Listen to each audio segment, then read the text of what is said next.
Like I'm saying, you can see how a lot of other movies like picked at Event Horizon, like a dead corpse, and picked out some of like the things they liked. So this movie clearly was very influential. Hey, what's going on, everyone? Welcome to a new episode of Mostly Wrong Opinions. I am Tyrone. That is Devin. Wait! We got an awesome rewind double feature for you today. All right, just want to let you know that off the rip. Now, rip on over to the subscribe button right there. Okay, get it, press it. Now, as I said, we got a double feature part 1 rewind for you today, and this time it is 1997's Event Horizon. It's the Event Horizon. She's come back. Lawrence Fishburne, Sam Neill, Jason Isaacs, and it's directed by Paul Anderson, and as he has directed bunch of garbage. Well, yeah. Your brother's soul is mine. So this film is set in like 2047, which is weird because it's like almost here. It is. And we got starships that are traveling to the edge of space of our solar system. But what's funny is like when the movie starts, it's like 2015, the first Mars colony or some bullshit. You're like, really? In 2015? Really? Yeah. And then they said 2040. That's when they went on the edge of the solar system, and that was with the Event Horizon spaceship, and that shit went missing. Now 17 years later, it came up on a beacon. And now this new crew has to go out there and see what's going on with the ship. I've never seen this film before. Devin has never seen this film before. And I want to ask you, my friend, what did you think of it? Yeah, it was interesting. I've been hearing a lot about it because I guess it's like the 25th anniversary or something like that of the movie. And so I was like, oh, I'm interested. So let's check it out. And first of all, I thought the movie was okay. It started off really strong, but then, man, it got weird, but not fun weird, kind of like boring weird. And I was starting to check out a bit, but I can really see this movie is interesting in that it feels like every science fiction space movie after this has like picked at this. Like I can see a lot of like influence that this movie had on the video game Dead Space. This is almost the exact plot of Dead Space. I mean, like without the ancient pillar.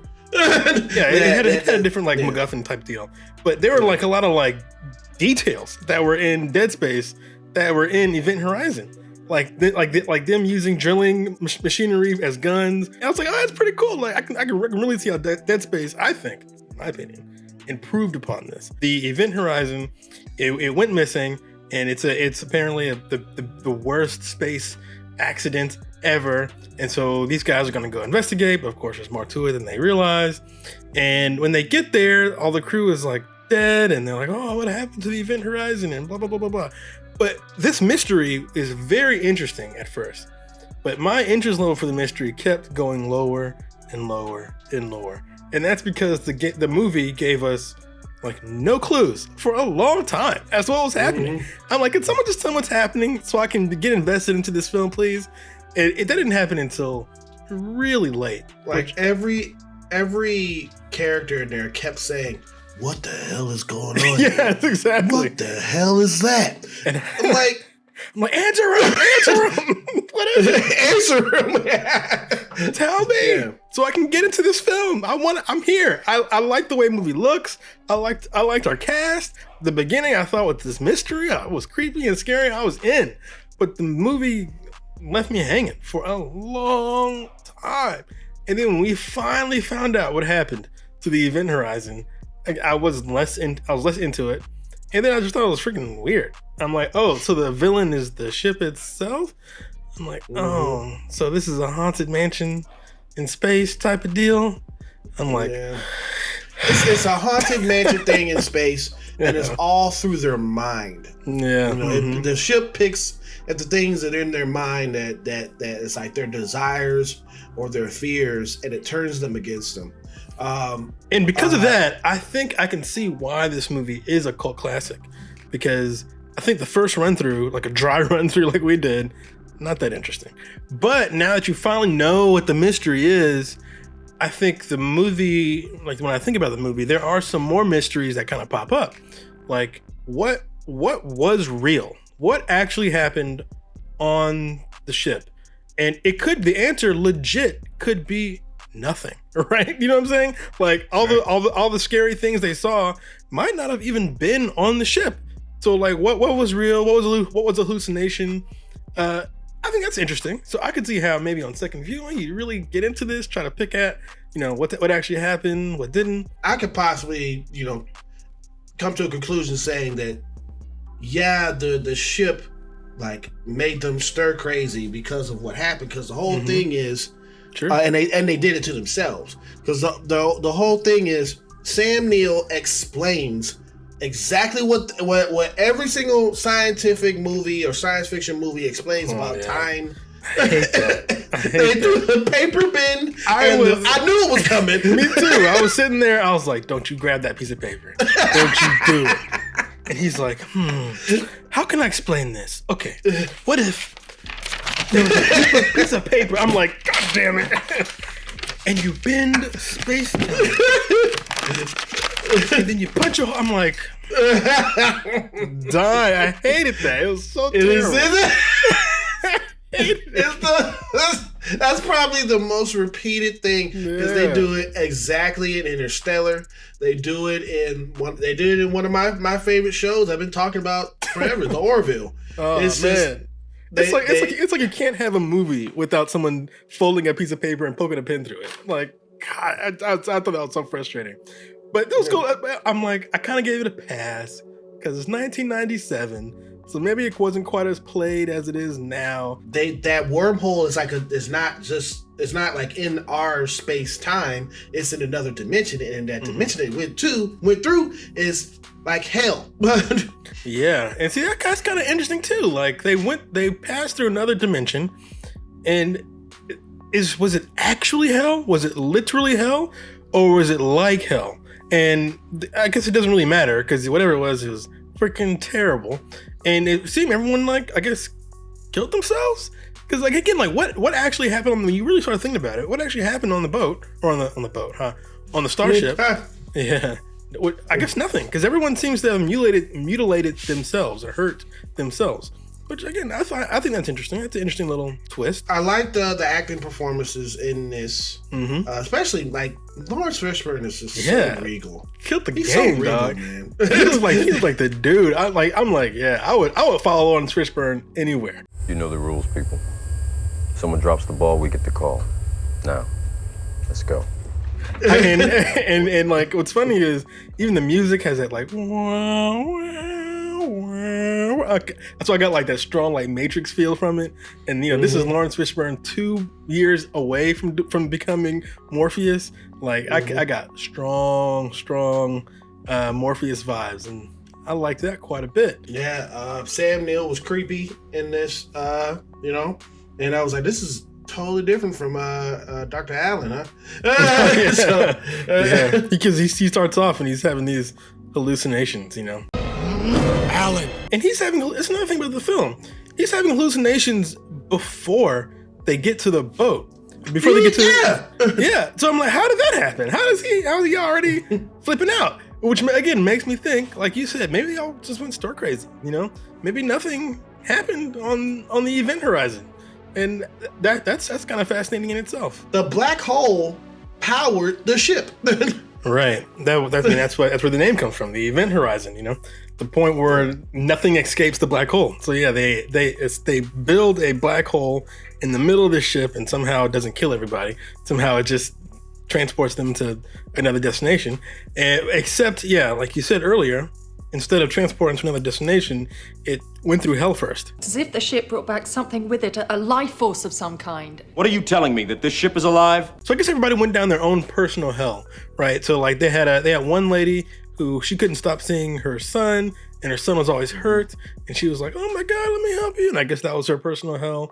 And then we saw Lawrence Fishburne's hell was, I guess when he was in the military or something like that, he let someone burn to death, and that guy kept following him around, and so I think that's kind of cool. But the problem is, to me, I don't think we really understood our characters well enough for the audience to really care, or when these things happen. So when the little boy, when the lady sees a little boy in the hallway, and she like drops everything to go run after him, I'm just like, this idiot. That's my Because you got thought. all the stuff that you need to get the hell home. And she drops it and runs out as a little kid. I'm like, yo, your son's not on the boat. We all know this, right? So it makes her feel like she's stupid. Except for Lawrence Fishburne, when he sees the person who died, he's like, that's all in my head. It's all in my head. And I'm like, yeah, you're the only one acting like a rational human right now. Everyone else is like, oh my God, my baby. I'm like, no, your baby's not on the ship. He's not on the ship. The effects in this film was very practical. I loved And it. mixed with I thought they CGI too. I thought it looked great. And what's weird is the CGI stuff looked like ass, but all the practical effects aged great. That's why, like, someday in the future, there's gonna be two dudes like us on YouTube looking at freaking Avengers, laughing their ass off, because I think those Marvel movies will age so bad, like rotten milk, because they rely so much on CGI. They're gonna look like the Phantom Menace or something like that. But when you see like the practical effect of like a body that's frozen and then the gravity comes back on and it shatters everywhere, that looks great. That looks great. And the ship itself, sick.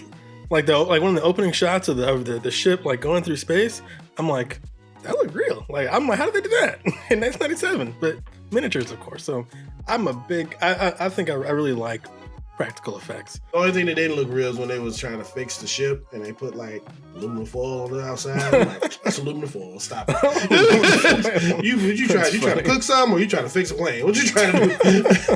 Get the butter and the grease. Jesus. I like the movie. I wanted the movie to be more smarter. Yeah. Yeah. In the movie, you weren't alone because the movie bombed. It didn't do well. And it's mostly just remembered as a cult classic, as one of those movies where like, oh, you could tell that Event Horizon inspired this movie or inspired that video game or did that. And sure did. Even today, you really can. But what's really interesting is, I was thinking about it. I'm like, when's the last time I actually saw a space horror film like in the theater? I think the last time I could think of one was Pandora. You remember that movie from like a million years ago? It was, or was it Pandora or Pandorum? That's what it was, Pandorum. There haven't been a lot of space horror movies, so I think that's like a genre that definitely feels dead. I think it needs to come back because when you think about things that's scary, the ocean and the unknown, space, the unknown. And unknown. Yeah, and so the space I think is rich for horror. Too bad they did like a haunted mansion in space though. That kind of sucks. But I could see a lot of good horror coming out of space. And again, Dead Space, one of my favorite video games, essentially did Event Horizon way better than Event Horizon did it. So I can definitely see a lot of room for that. So with all that's been said on my side of this, the movie is fair. Lawrence Fishburne is an amazing actor. Sam Neill did great as a bad guy, crazy doctor. This ship isn't going anywhere. Okay, all right, weirdo. I am home. I am home. I am home. It's good, and it's also good to see Jason Isaac as a good guy. Yeah, that's another thing. Like they had a lot of characters, a lot of actors who usually play villains. And they played it straight the whole time. Then they have a lot of characters who play good guys, and they're kind of crooked. I'm like, oh, that's kind of interesting. Like to mix things up. Yeah. So I'm gonna give this film a C+. Great. I'm gonna give this one an even C. I thought it was fine. I think if you are really looking for like cosmic horror stuff like that, this might scratch that itch. But as an actual movie, man, this mystery, I love the mystery in the beginning, but you gotta give me some crumbs to follow. Do you know what I mean? You gotta give me something. And for them to give me nothing for so long, I just kind of like tuned out of the movie, right? The cool atmosphere and great actors can only take you so far. You need a more solid plot. And unfortunately, this movie didn't have it. It was just, to me, it was just short of being like a really good movie. I could see a good movie in here, but this wasn't it. I gave this film a C+. Devin gave this film an even C. Do you recommend it? No. I say go to YouTube and check out the cool scenes, but don't sit around watching this movie. Go that spoil is also what I recommend too. Go read up on it, spoil it for yourself. Look at some of the cool scenes. They're there on YouTube. Check those out. Skip the movie. You'll save a lot of time. Go play Dead Space. Oh yeah. Just skip right over this and play Dead Space. Totally. But that is our review for Event Horizon. God help us. Thank you for clicking on this video. We really do appreciate it. Go ahead right down there and click that subscribe button right there, my left, your right. It really would help out the channel. We are growing in our subscriber count. And it's important that you click that because part 2 is going to come out really soon. And if you liked our review for this cult classic film, please hit that thumbs up. It really does help out the channel. Or you can hit thumbs down, whichever one you do. It is your opinion, but just remember one thing, it is mostly wrong. See you guys in space.